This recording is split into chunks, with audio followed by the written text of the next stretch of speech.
حضرت یوسف علیہ السلام کو ان کے بھائیوں نے حسد کی وجہ سے کنویں میں ڈال دیا تھا، لیکن اللہ نے انہیں مصر کے بادشاہ کے خواب کی تعبیر کے ذریعے بلندی بخشی۔ جب مصر میں قحط پڑا تو حضرت یعقوب علیہ السلام اپنے تمام گھر والوں کے ساتھ مصر چلے گئے اور بنی اسرائیل وہاں بس گئی۔ مصر میں بنی اسرائیل کی آبادی بڑھی، لیکن پھر فرعون نے انہیں غلام بنا لیا۔ اللہ نے حضرت موسیٰ علیہ السلام کو بھیجا تاکہ وہ بنی اسرائیل کو فرعون کے ظلم سے نجات دلائے۔ کئی بڑے معجزات کے بعد بنی اسرائیل مصر سے نکل کر دریائے نیل پار کر گئی اور فرعون اپنے لشکر کے ساتھ ڈوب گیا۔ مگر بنی اسرائیل کی سرکشی یہیں ختم نہیں ہوئی۔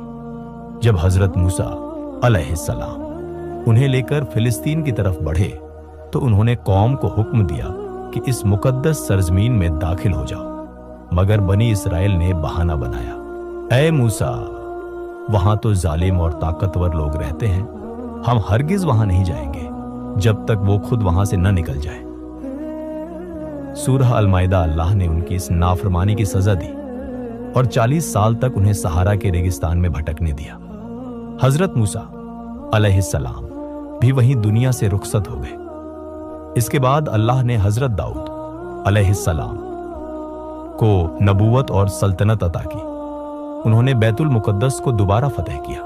ان کے بیٹے حضرت سلیمان علیہ السلام کو ایسی حکومت دی گئی جو انسانوں کے ساتھ جنوں اور ہواؤں تک پڑتی۔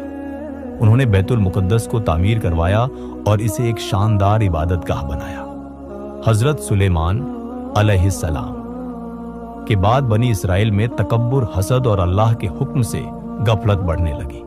انہوں نے اللہ کی کتاب کو چھوڑا، اپنے نبیوں کی نافرمانی کی، یہاں تک کہ کئی نبیوں کو شہید کر دیا، یروشلم پر حملہ کیا، بیت المقدس کو تباہ کیا اور بنی اسرائیل کو غلام بنا کر عراق لے گیا۔ رومنوں کا حملہ 70 عیسوی، جب بنی اسرائیل نے دوبارہ بیت المقدس میں فتنہ پھیلایا تو رومنوں نے حملہ کر دیا اور انہیں دنیا بھر میں بکھیر دیا۔ اس کے بعد بنی اسرائیل پر کئی دوسری قومیں حاوی ہو گئیں۔ وہ اللہ کی طرف سے بھیجے گئے نبیوں کی مخالفت کرتے رہے اور دنیا کے مختلف حصوں میں بکھر گئے۔ یہی وجہ ہے کہ یہودیوں کو دنیا میں کبھی چین اور اطمینان نہیں ملا۔ جب آخری نبی حضرت محمد صلی اللہ علیہ وسلم اس دنیا میں تشریف لائے تو یہودیوں کو امید تھی کہ آخری نبی انہی میں سے ہوں گے، مگر جب انہیں پتا چلا کہ اللہ نے یہ مرتبہ بنی اسرائیل کے بجائے بنی اسماعیل کو دیا ہے تو انہوں نے